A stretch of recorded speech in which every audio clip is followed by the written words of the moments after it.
This is a Sports Catastrophe production. Hey there, Heather Ho there. It's Jeff Cutastrophe welcoming you to another Sports Catastrophe birthday boy. And normally I do a birthday boy that is still living. I couldn't really find a birthday boy for December 10th that I didn't do. I did Joe Burrow last year and I did Rob Blake the year before. But this guy is actually key to both the growth of the Detroit Red Wings and the Chicago Blackhawks in the NHL back in the Great Depression days of the 1930s. So I'm doing one on James E. Norris, who was born December 10th, 1879. He was a Canadian-American businessman. He operated in the grain and cattle industries and was owner of the Detroit Red Wings. Although he would have significant interest in both Chicago and the Rangers. He's part of the Hockey Hall of Fame. Anyway, he was born in Montreal, the son of a grain trading company executive. Norris would live in Montreal for a while. But Norris actually was an accomplished athlete. He would play hockey, squash, and tennis. He was a defenseman at McGill, winning the 1897 championship with the Montreal Hockey Club and playing for the Montreal Hockey Club senior team in 1898. The Norris family had substantial wealth in the 19th century, owning mills and a fleet of ships and lots of land.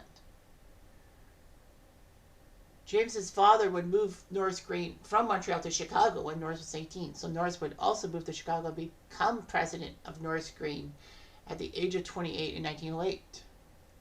He would play hockey in the Chicago areas, and in business he would actually buy grain elevators in the 1910s and actually was the largest cash grain buyer in the world in the 1930s, despite the Great Depression. He would run Norris Cattle Company, which had 3 of the largest cattle ranches in the United States, and his net worth was $200 million by 1940. Of course, that's $1940, and it's probably about $1 billion for sure nowadays. Anyhow, James Norris was a hockey guy and all that.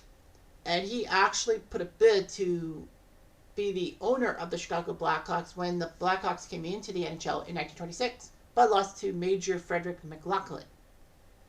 However, he was one of the financial backers of Chicago Stadium, which opened in March 1929, months before the Great Depression.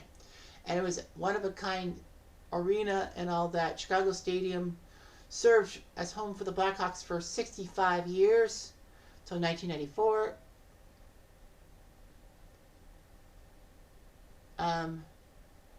Norris wanted another NHL team in Chicago, but they couldn't get the blessing of Major McLaughlin, who was the only guy who could make it happen.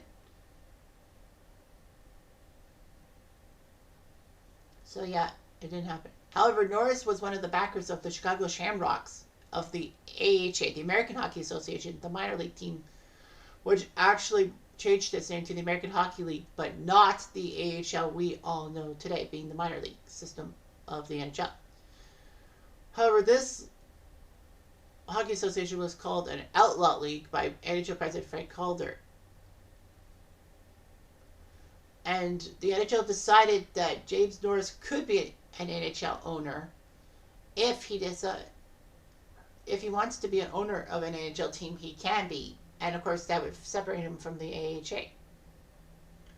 Norris took the offer and withdrew his support for the Shamrocks.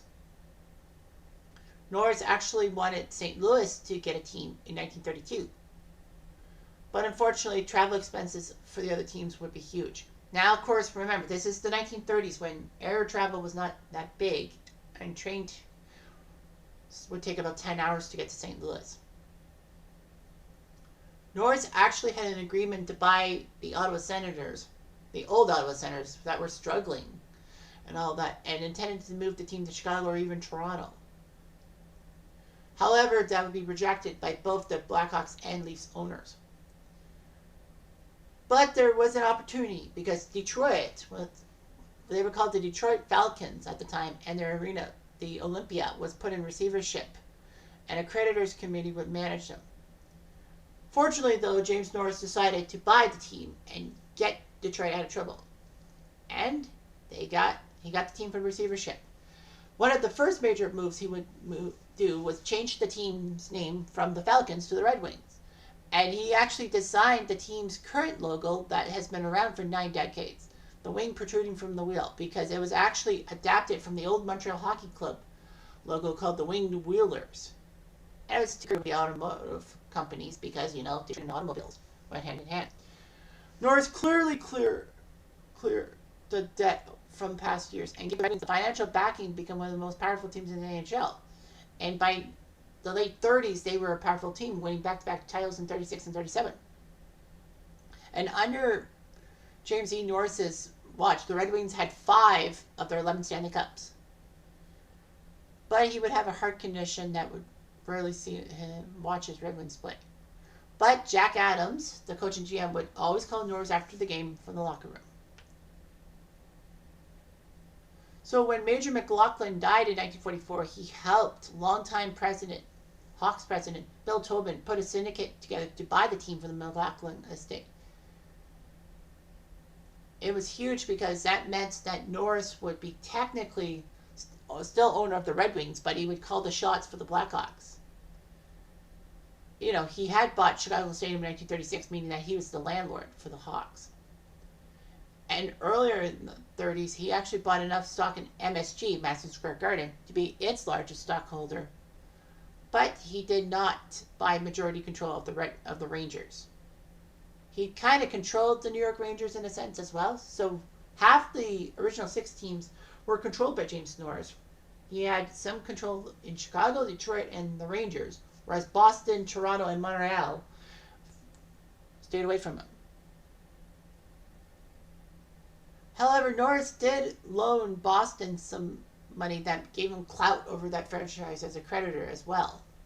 So he had basically all 4 NHL American teams in his possession at one time. And you definitely can't do that nowadays in North American sports, have 2 teams. So anyway, Norris would die December 4th, 1952 in Chicago and was buried in upstate New York. Upon his death, the shipping company he financed named a Great Lakes bulk carrier after him. And that ship was in service till 2013. In 1958, James E. Norris was named to the Hockey Hall of Fame. And yes, the Norris Memorial Trophy for Best Defenseman is named after him, and it was awarded in 1954.